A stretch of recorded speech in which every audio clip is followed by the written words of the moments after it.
आज वो सोचते हैं भाई कांग्रेस का विनाश करने के बाद वो सोचते हैं भाई कांग्रेस के लिए कोई टिकट मांगेगा।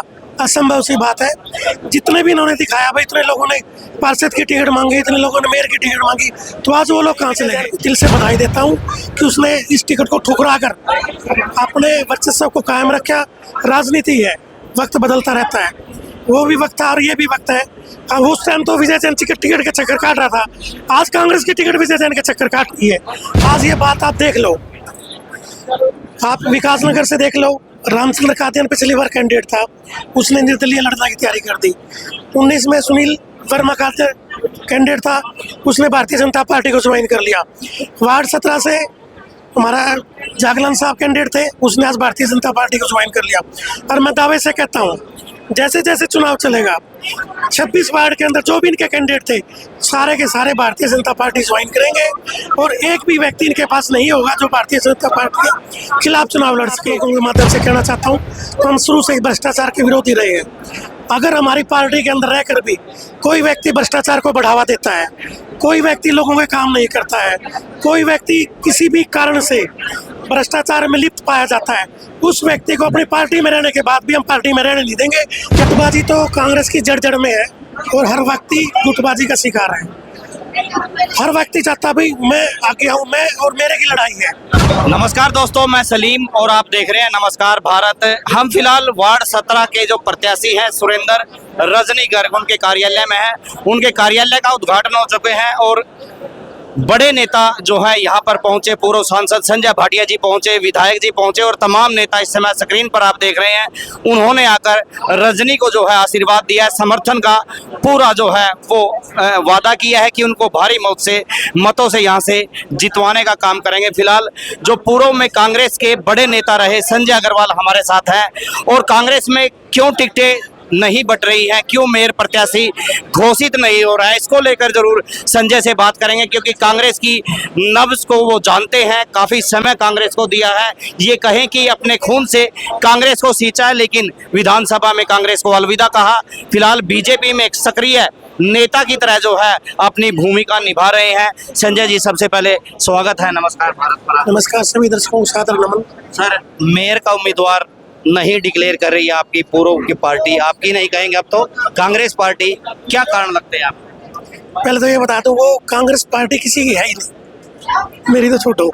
और जब हमने 2025 का विधानसभा चुनाव लड़ा और भारतीय जनता पार्टी ने तकरीबन 40,000 वोटों से शहरी विधानसभा सीट जीती, हमने उस वक्त एक घोषणा करी थी। उससे पहले जो घोषणा करी वो सारी चरितार्थ हुई। उस टाइम भी हमने घोषणा करी थी पानीपत के अंदर भी आज से पानीपत के अंदर विपक्ष नाम की चीज खत्म होगी, और आज वो चरितार्थ रूप से आप देखने को जा रहे हो। ना तो 26 वार्ड में कोई पार्षद का प्रत्याशी है और ना कोई मेयर का प्रत्याशी है। ये तो एक जान कोई कोशिश हो रही है भी किसी न किसी को कोर्ट कर दे और अपनी इज्जत बचा लें, लेकिन जिसको मर्जी ले आए पार्टी, मैं आपके माध्यम से बिल्कुल खुले शब्दों में कह रहा हूँ, जिसको मर्जी ले आए उसके लिए जमानत बचाना नामुमकिन है। एक बात इसमें ये आ रही है कि लगातार इसमें कोई गुटबाजी जो आप पूर्व में समझते थे, आपकी टिकट कटी, कहीं वही जो है गुटबाजी तो इन कांग्रेस को खत्म करने पे नहीं लगी? गुटबाजी तो कांग्रेस की जड़ जड़ में है और हर व्यक्ति गुटबाजी का शिकार है। हर व्यक्ति चाहता भाई मैं आगे आऊं, मैं और मेरे की लड़ाई है। जब तक भारतीय जनता पार्टी के हम नहीं करेंगे ना, तब तक कोई आगे नहीं बढ़ सकता। संजय जी, 9 निगम चुनाव है, प्रदेश के 9 नगर जिलों में चुनाव है, 8 में मेयर घोषित कर चुकी है, कांग्रेस भी तकरीबन कर चुकी है। पानीपत में ही ऐसी क्या वजह है कि पार्षद भी नहीं आ रहे हैं और मेयर भी नहीं आ रहा? कोई खास ठोस वजह? वैसे तो सब कह रहे हैं कि गुटबाजी है, नेता नहीं है, आप जुड़े हुए थे, क्या लगता है कौन लोग हैं वो नहीं चाहते कि कांग्रेस थोड़ा बहुत काम करे, विपक्ष में आए? कौन? कुछ लोगों ने कांग्रेस को अपनी जागीर समझ लिया था पिछले काफी समय से, और पिछले चुनाव 2014 के चुनाव में भी उनकी इसी तरह दुर्गति हुई और 2025 के चुनाव में भी लोगों ने देखा किस तरह से एक स्वयंभू नेता का लोगों ने बहिष्कार किया। 40,000 वोटों से चुनाव हारकर आज वो सोचते हैं भाई कांग्रेस का विनाश करने के बाद वो सोचते हैं भाई कांग्रेस के लिए कोई टिकट मांगेगा। असंभव सी बात है। जितने भी इन्होंने दिखाया भाई, इतने लोगों ने पार्षद की टिकट मांगी, इतने लोगों ने मेयर की टिकट मांगी, तो आज वो लोग कहाँ चले गए? अगर इतने लोगों ने टिकट मांगी थी तो उनको टिकट क्यों नहीं दे रही पार्टी आज? ये सिर्फ लोगों का दिखावा है पर्दे पे झूठ बोली जा रही है, पर्दे के पीछे कुछ नहीं है, सच्चाई है। कोई टिकट लेने वाला नहीं है। 100% पानीपत के धरातल से कांग्रेस नाम की चीज़ खत्म हो चुकी है। भारतीय जनता पार्टी एक तरफा चुनाव जीत रही है। मेरे को तो लगता है भाई हमारे सारे पार्षद और मेयर निर्विरोध चुने जाएंगे। जब से चुनाव घोषित हुए हैं नगर निगम के, उस दिन से लेकर आज तक बड़े नेता जो हैं बीजेपी ज्वाइन कर चुके हैं। कोई आज़ाद लड़ रहा है, जैसे जय कुमार बिंदल आगे, और अभी ज्वाइनिंग हुई है वर्मा जी की, जो पूर्व पार्षद थे, प्रवक्ता थे कांग्रेस के, उन्होंने भी पार्टी छोड़ दी है। क्या लगता है और बड़े नेता जो हैं है कोई इस तरह का आने वाला? मैंने विधानसभा चुनाव में घोषणा करी थी, आपको याद होगा भाई, 2025 के निगम चुनाव के अंदर जो आज कांग्रेस का झंडा उठाकर घूम रहे हैं, उनमें से एक भी व्यक्ति कांग्रेस की टिकट पर चुनाव नहीं लड़ेगा। और आज ये बात आप देख लो, आप विकासनगर से देख लो, रामचंद्र कादियान पिछली बार कैंडिडेट था, उसने निर्दलीय लड़ने की तैयारी कर दी। 19 में सुनील वर्मा कादियान कैंडिडेट था, उसने भारतीय जनता पार्टी को ज्वाइन कर लिया। वार्ड 17 से हमारा जागलन साहब कैंडिडेट थे, उसने आज भारतीय जनता पार्टी को ज्वाइन कर लिया। और मैं दावे से कहता हूँ, जैसे जैसे चुनाव चलेगा, 26 वार्ड के अंदर जो भी इनके कैंडिडेट थे, सारे के सारे भारतीय जनता पार्टी ज्वाइन करेंगे। और एक भी व्यक्ति इनके पास नहीं होगा जो भारतीय जनता पार्टी के खिलाफ चुनाव लड़ सके। और मैं आज शाम को भी, आपको ज़्यादा बड़ी बात नहीं कहता, आज शाम को सिर्फ मेरे ख्याल से 6-7 घंटे बाकी है, आज शाम को भी इतने लोगों को भारतीय जनता पार्टी में ज्वाइन कराएंगे कि भारतीय जनता पार्टी के लोग सोचेंगे भाई ये वाकई में हो क्या रहा है। और कांग्रेस पार्टी मेरे ख्याल का लगता है आज शाम को ही सरेंडर कर जाएगी, वो चुनाव लड़ने की सोचेगी नहीं। क्या आपको उस दिन का जो आप आंसू निकाल रहे थे, भावुक हो रहे थे कांग्रेस छोड़ते हुए, क्या आज आपको लगता है कि आपका वो निर्णय सही समय पे था? बिल्कुल, आज मैं इस बात के लिए पूर्ण रूप से आश्वस्त हूँ। मैं तो एक बात को, भगवान को मानने वाला व्यक्ति हूँ, और मैं जानता हूँ भगवान जिस रास्ते पर मेरे को लेके चला, उससे बढ़िया कोई रास्ता हो नहीं सकता। मैंने अपने 6 साल ज़िंदगी बहुत ख़राब की है, लेकिन भारतीय जनता पार्टी में आकर मैं पूर्ण रूप से संतुष्ट हूँ, आत्मिक रूप से संतुष्ट हूँ। और मेरे को जिस तरह से पानीपत के लोगों की सेवा मैंने पिछले 5 साल से की, उसका फल आज मेरे को मिल रहा है। हर व्यक्ति, किसी भी वार्ड में चला जाऊँ, हर व्यक्ति का मान सम्मान, हर व्यक्ति से मिलना जुलना। मैं कल काफ़ी कार्यालयों का उद्घाटन पे गया, आज भी हम जा रहे हैं, नामांकन पर भी जाएंगे।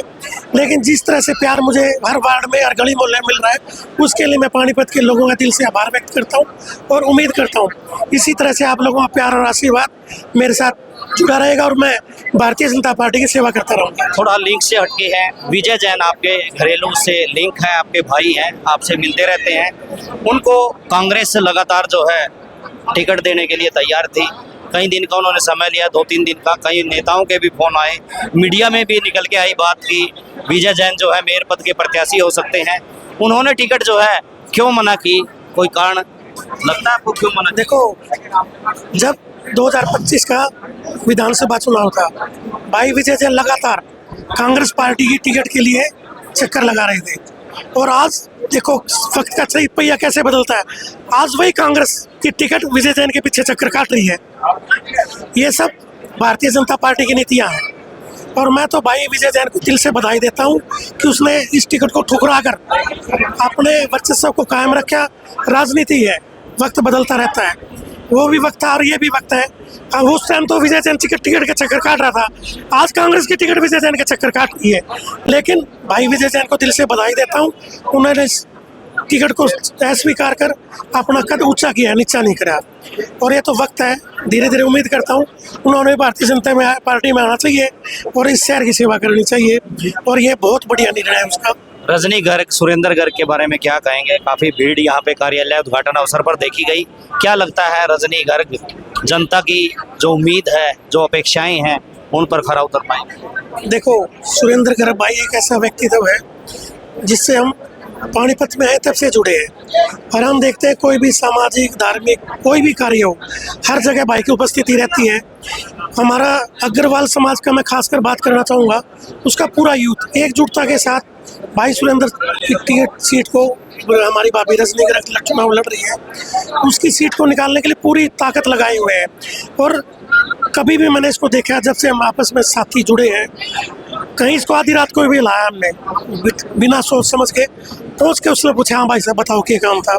तो ऐसे व्यक्ति का भारतीय जनता पार्टी ने अपना कैंडिडेट बनाकर वार्ड को बहुत बड़ा तोहफा दिया है। और मैं उम्मीद करता हूँ वार्डवासी भी निर्णय से भारतीय जनता पार्टी के बहुत खुश होंगे और जितनी बड़ी जीत मैं उम्मीद करता हूँ भारतीय जनता पार्टी के वार्ड 17 से मिलने जा रही है। ये एक अपने आप में इतिहास होगा, क्योंकि यहाँ के लोगों की पसंद है और सामने कोई कैंडिडेट नहीं है। जो भी व्यक्ति आएगा उसको पता है भाई आप कोई फायदा नहीं है चुनाव लड़ने का। इसलिए एक सवाल और मैं डालता हूं आपके जहन में, क्योंकि निगम में भ्रष्टाचार की बात को लेकर आपने हमेशा आंदोलन किए हैं, हमेशा आवाज उठाई है, और अगर विपक्ष नहीं होगा तो आप समझते हैं कि जो भ्रष्टाचार है वो बढ़ेगा। जब कोई आवाज उठाने वाला नहीं होगा, आप कह रहे हैं कि 27 के 27 जीत कर निगम में जाएंगे, तो ऐसे में आप कैसे कल्पना करेंगे कि जो निगम है, जो सरकार है, वो भ्रष्टाचार मुक्त हो? देखो, ये कोई कारण रहा हो उसके पीछे, कहीं ना कहीं अफसर बहुत हैवी रहे पिछले 5 साल के अंदर निगम के अंदर, लेकिन इस बार हमें लगता है जिस तरह से साथियों को टिकट दी गई है, एक युवा निगम बनने जा रहा है, मेरे को लगता है, मेरे ख्याल से। लेकिन विपक्ष की बात, अगर विपक्ष नहीं है तो फिर कैसे उम्मीद रखेंगे? देखो, मैं एक बात आप लोगों के माध्यम से कहना चाहता हूँ, तो हम शुरू से भ्रष्टाचार के विरोधी रहे हैं। अगर हमारी पार्टी के अंदर रहकर भी कोई व्यक्ति भ्रष्टाचार को बढ़ावा देता है, कोई व्यक्ति लोगों के काम नहीं करता है, कोई व्यक्ति किसी भी कारण से भ्रष्टाचार में लिप्त पाया जाता है, उस व्यक्ति को अपनी पार्टी में रहने के बाद भी हम पार्टी में रहने नहीं देंगे। ये आप लोगों के माध्यम से मैं पूरे पानीपत के लोगों से वादा करता हूँ, भ्रष्टाचार को हम खुद खत्म करेंगे। और कोई व्यक्ति चाहे वो किसी भी पार्टी से संबंध रखता है, अगर उसको भ्रष्टाचार में लिप्तता पाई गई तो उसे किसी भी कीमत पे हम उसका विरोध करेंगे और उसको पार्टी के अंदर रहने नहीं देंगे। ये भारतीय जनता पार्टी का आप लोगों से वादा है। संजय अग्रवाल ने एक बड़ी बात यहाँ से कही है, जिसकी हम अक्सर चर्चा करते हैं कि नगर निगम में भ्रष्टाचार जो पीछे हमने देखा उसका बोलबाला रहा, लेकिन क्योंकि विपक्ष भी होना जरूरी है, ये सब मानते हैं। अगर विपक्ष नहीं होगा तो कहीं ना कहीं जो भ्रष्टाचार है या काम करने का तरीका है उसमें कहीं ना कहीं खामी रह जाती है। लेकिन यहाँ से इस इंटरव्यू के माध्यम से एक बात निकल कर आई है कि भ्रष्टाचार ना रहेगा, ना होने देंगे।